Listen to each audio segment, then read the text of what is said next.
मेरा एक दोस्त है जिसने एक स्टार्टअप के बारे में एक अच्छी बात कही है। ये कांच खाने और पानी में बनी भंवर को देखने जैसा है। तो अगर किसी को लगता है कि ये काम बड़ा मजेदार होने वाला है तो उसे मुझे लगता है निराशा ही होगी, क्योंकि ये मजेदार नहीं है। बहुत तकलीफ होती है। कहीं नौकरी कर लेना इससे ज्यादा आसान है। बहुत ही आसान और बहुत कम स्ट्रेसफुल भी है। तब आपको दूसरे कामों के लिए ज्यादा वक्त भी मिलेगा। लेकिन क्या आप ज्यादा खुश होते? ये आपके ऊपर निर्भर करता और है। आप खुश होते? ओह, मैं ज्यादा हाँ। खुश होता। नहीं, मैं बिल्कुल खुश नहीं होता।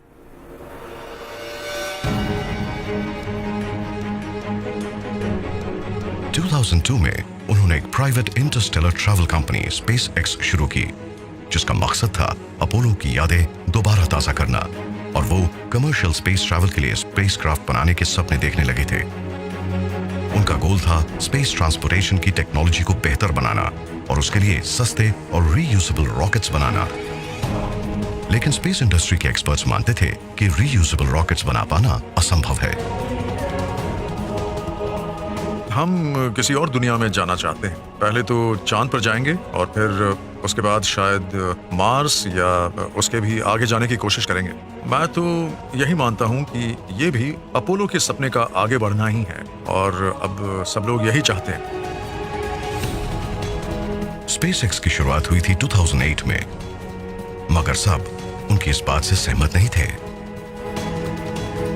यहां तक कि मून वॉकर्स और अमेरिका के हीरोज नील आर्मस्ट्रॉन्ग और जीन सर्नन ने भी मस्क के प्लान को क्रिटिसाइज किया था।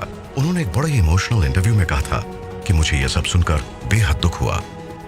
मुझे ये सब सुनकर अच्छा नहीं लग रहा, क्योंकि ये लोग मेरे हीरोज हैं, तो उनके मुंह से ऐसी बातें अच्छी नहीं लगी। काश वो लोग हमारे पास आते और देखते कि हम कितनी मेहनत कर रहे हैं। शायद ये देखकर उनकी राय भी बदल जाती। उन्होंने ही आपको ये सब करने के लिए इंस्पायर किया था। हाँ। और अब वही आपको गलत बता रहे हैं। बहुत बुरा लग रहा है।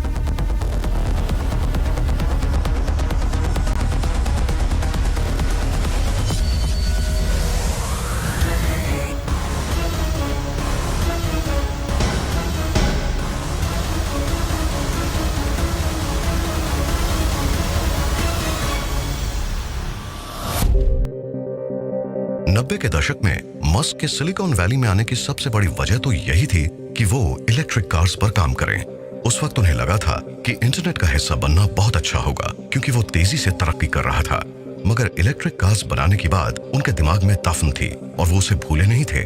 उन्होंने कॉलेज के शुरुआती दिनों में ही एक इंटरव्यू में कहा था कि मैं उनके लिए काफी पैशनेट हूँ। मैं असल में एक महिला से मिला और कॉलेज के जमाने में उनके साथ डेट भी किया। वो आज साइंटिफिक अमेरिकन में एक राइटर हैं, और फिर उन्होंने हमारी डेट के समय ही मुझसे कहा था कि तुम तो हमेशा इलेक्ट्रिक कार्स की ही बातें करते रहते हो, और लड़कियों को इस तरह की बातों में बिल्कुल मजा नहीं आता। मतलब वो एक तरह का मोनोलॉग था। हाँ, उन्होंने मुझसे कहा कि मेरा उनसे सबसे पहला सवाल था, क्या तुम इलेक्ट्रिक कार्स के बारे में सोचती हो? और उन्होंने कहा, नहीं, अच्छा। कभी नहीं। मस्क सिर्फ एक टेक एंटरप्रेन्योर ही नहीं है, वो रिन्यूएबल एनर्जी के फ्यूचर के बारे में भी सोचते रहते हैं,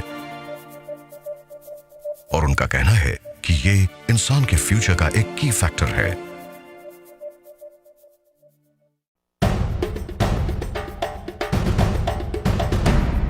वो हमेशा से रॉकेट्स और फास्ट कार्स के दीवाने रहे, और मस्क एक ऐसा तरीका भी ढूंढना चाहते थे जिससे ग्लोबल वार्मिंग कम हो और फॉसिल फ्यूल्स का डिस्ट्रक्टिव यूज भी नहीं हो।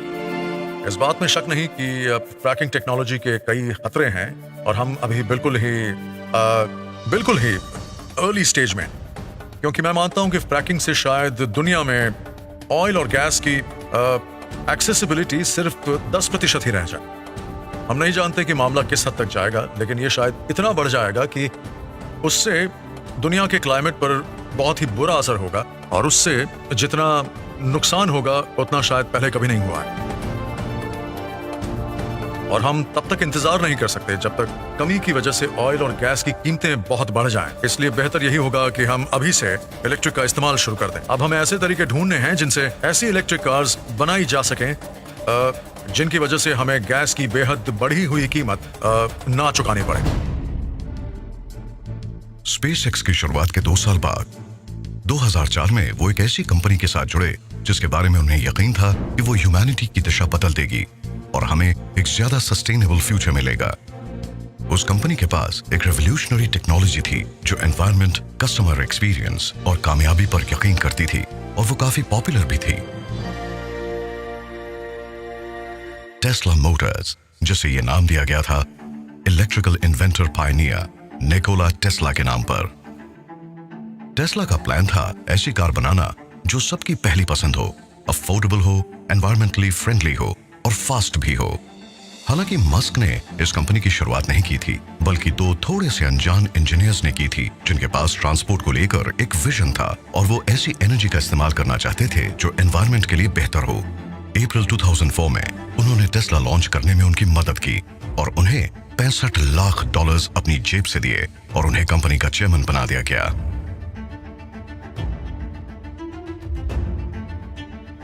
इस बात से कोई इनकार नहीं कर सकता कि हमारे बेहतरीन इंटेंशंस के बावजूद पृथ्वी को नुकसान तो होने ही वाला है, भले ही हम कुछ भी कर लें।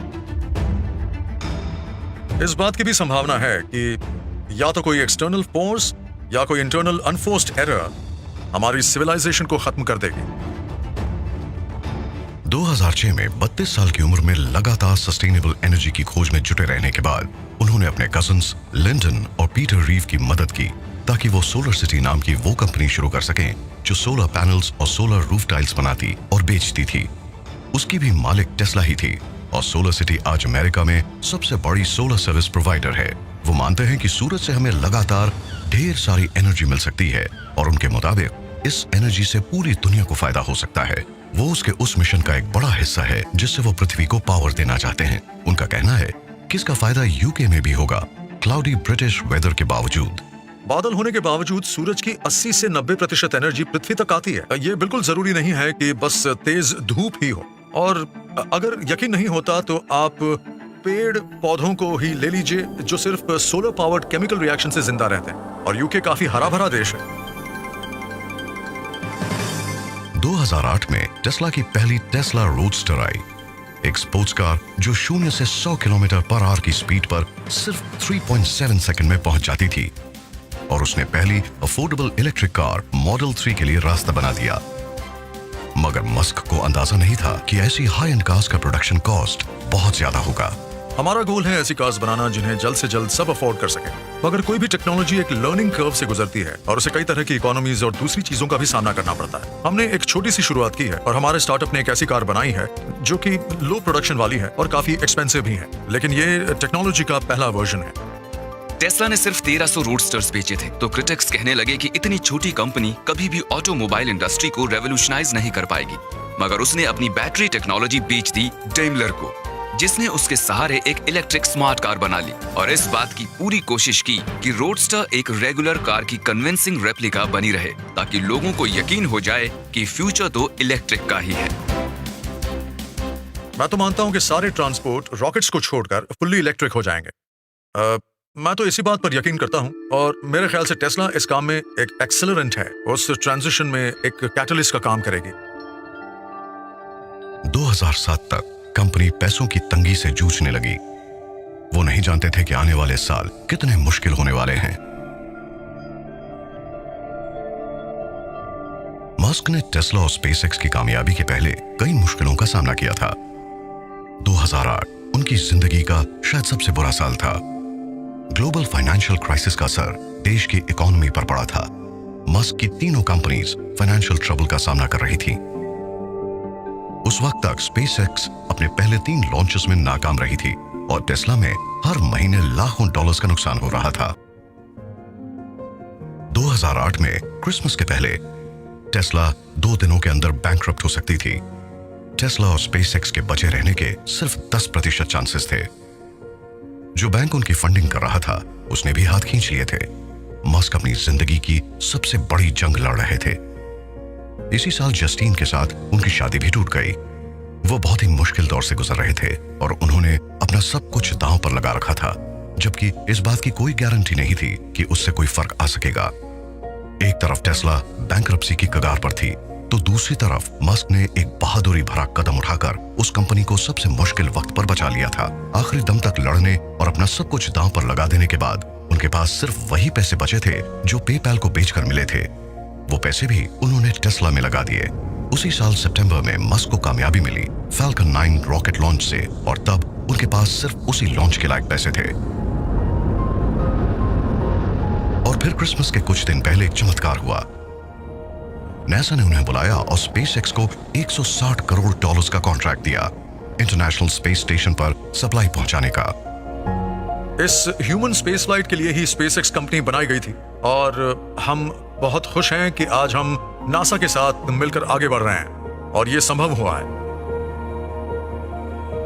नेशनल स्पेस एजेंसी धीरे धीरे इंटरनेशनल स्पेस स्टेशन के सारे ऑपरेशन इस तरह की कमर्शियल कंपनीज को सौंप देना चाहती है। हम एक एजेंसी के तौर पर मार्स और उसके आगे तक जाना चाहते हैं, और सभी इस बात से बहुत खुश हैं कि इलॉन भी ऐसा ही कुछ करना चाहते हैं, और स्पेस एक्स चाहती है कि इंसान की पहुंच हमारे पूरे सोलर सिस्टम में हो जाए। 2010 में उन्होंने टेस्ला को पब्लिक कर दिया और उस पर पैसों की बारिश होने लगी। मगर सब इस कंपनी के फ्यूचर को लेकर बहुत संतुष्ट नहीं थे। वॉल स्ट्रीट ने तो यहां तक कह दिया था कि उसकी कामयाबी की उम्मीद बहुत कम है, मगर इन्वेस्टर्स ने इन बातों पर ज्यादा ध्यान नहीं दिया। मस्क ने भी टेस्ला और स्पेसएक्स की शुरुआत करते समय ये सोच लिया था कि नाकामी की संभावना ही ज्यादा है, फिर भी उन्होंने ये रिस्क लिया। मैं ये सब इसलिए कर रहा हूँ, और टेस्ला से जुड़े इतने सारे लोग ये सब इसलिए कर रहे हैं कि अगर हम कभी एक सस्टेनेबल ट्रांसपोर्ट लाने में कामयाब हो गए तो वो बहुत बड़ी बात होगी। हम ये सब इसलिए नहीं कर रहे हैं कि हमारे दिमाग में ये बात है कि ये हमें अमीर बना देगा, बल्कि हमें कामयाबी के सिर्फ 10% चांस दिख रहे हैं। मुझे तो लगा था मेरे पैसे डूब जाएंगे, और ऐसा हुआ भी, लेकिन गनीमत है कि मेरा सब कुछ नहीं गया, मगर हम उसकी कगार तक जरूर पहुंच गए थे। एक फोटो यही रुकिए थोड़ा सा। टेस्ला आगे बढ़ती रही, तरक्की करती रही, और आज करीब 12,000 सुपरचार्जर्स पूरे नॉर्थ अमेरिका, यूरोप और एशिया में क्लीन ड्राइविंग को प्रमोट करने और दुनिया को ये दिखाने के बाद कि इलेक्ट्रिक कार्स पेट्रोल से चलने वाली कार से ज्यादा बेहतर हैं, मस्क ने एक इलेक्ट्रिक ट्रांसपोर्ट रेवोल्यूशन शुरू कर दिया था। मैं उन लोगों के साथ हूं जो इलेक्ट्रिक व्हीकल्स बना रहे हैं या बनाना चाहते हैं। ऐसा कर पाना बहुत ही मुश्किल है, मगर इसके बावजूद एप्पल जैसी कंपनीज एक बेहतरीन इलेक्ट्रिक कार बना सकती हैं। अभी ऐसा करना ही सबसे सही है। काम बन गया, इलॉन ने वापसी कर ली, लेकिन टेस्ला कंट्रोवर्शियल बनी रही। उस पूरे साल में कार्स की क्वालिटी को लेकर क्रिटिक्स कंपनी पर सवाल उठाते रहे, और मस्क ने भी उसकी कमियों को सही माना। हाल ही में उसे लॉसूट्स, इन्वेस्टिगेशंस और लेऑफ्स का भी सामना करना पड़ा। उसकी रेपुटेशन पर काफी सवाल उठे, और पूरा साल काफी उथल-पुथल भरा रहा। फेसबुक ही एक ऐसी कंपनी थी जिसने 2019 चुनाव के समय टेस्ला से ज्यादा नुकसान सहा था। मस्क ने कहा, गलतियां तो होंगी ही, मगर वो लगातार खुद को बेहतर बनाने की कोशिश कर रहे हैं और आगे भी बढ़ रहे हैं। उन्होंने नई खोज करना बंद नहीं किया और लगातार रिस्क्स उठाते रहे। उन्होंने 22 मई 2012 को एक नया इतिहास लिखा। बेदाग लिफ्ट ऑफ के बाद फैल्कन 9 रॉकेट बिना किसी इंसान को लिए स्पेस में पहुंच गया। T-10, 9, 8, 7, 6, 5, 4, 3, 2, 1, 0। और इसी के साथ SpaceX Falcon 9 रॉकेट का लॉन्च हो गया, और अब तो नासा भी इंटरनेशनल स्पेस स्टेशन पर रीसप्लाई का काम प्राइवेट सेक्टर को दे रही है।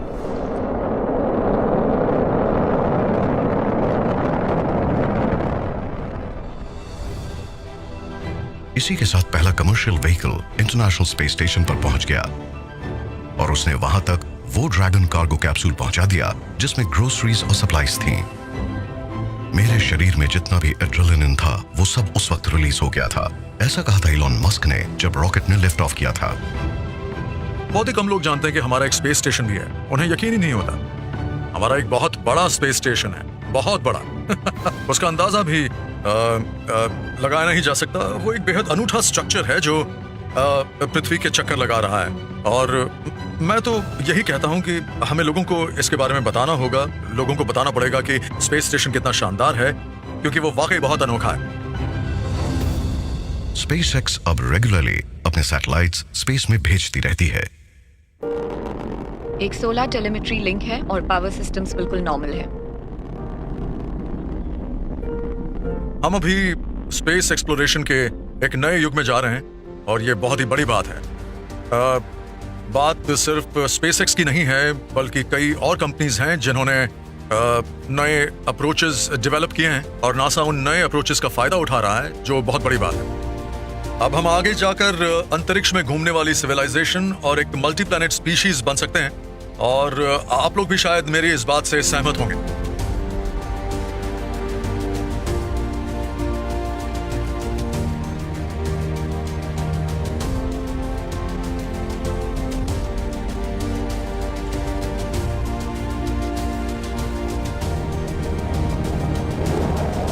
पिछले कुछ सालों में कई ऐसी चीजें हुई हैं जिनसे मैं काफी एक्साइटेड हूं, और मुझे लगता है कि अब स्पेस की सैर बहुत ही मजेदार होने वाली है, और इसमें सबसे ज्यादा मददगार होगी फैल्कन 9 रॉकेट बूस्टर की लैंडिंग, और ये काम भी